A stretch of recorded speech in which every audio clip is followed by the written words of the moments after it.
Hey everybody, and welcome back to another video. In today's video, I'm going to show you how to clear or delete your search history on eBay. So clearing your eBay search history helps maintain privacy, it removes clutter, and it resets your search recommendations. This video is going to be useful for eBay buyers and sellers who want to manage or remove past search queries for a better shopping experience on the app. This video is going to be short, simple, and straight to the point, so make sure to stick around all the way to the end to learn how to delete your eBay search history. So first things first is you're going to want to locate your eBay app. Now it might be on your home screen, it might be on whatever pages it might be on, or you could just scroll down, type in eBay, and it'll pop right up like I did. So just click on the eBay app and then you'll see the home screen pop up. Now if you want to delete any of your search history items, you just click on the search bar at the top. And so you can see a couple of my search history items: camera bag, cool autographs, baseball cards. Now you can hit the clear all button if you want to,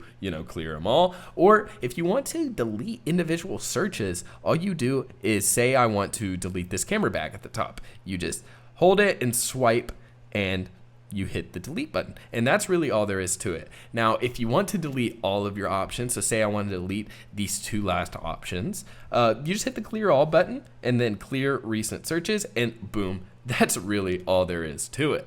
And so with the tutorial out of the way, here's some important tips to consider in the future. Tip number one is you can clear your search history from your eBay account settings or by managing saved searches. The second tip is if you're using the eBay app, go to the recently viewed and remove unwanted searches manually. The last tip is clear searching history does not remove saved searches or alerts. Those need to be deleted separately. And with that said, I hope you guys found this tutorial helpful. If you did, please be sure to drop a like on this video. Also be sure to share this video with a friend or a family member or really anybody that you think this video will help.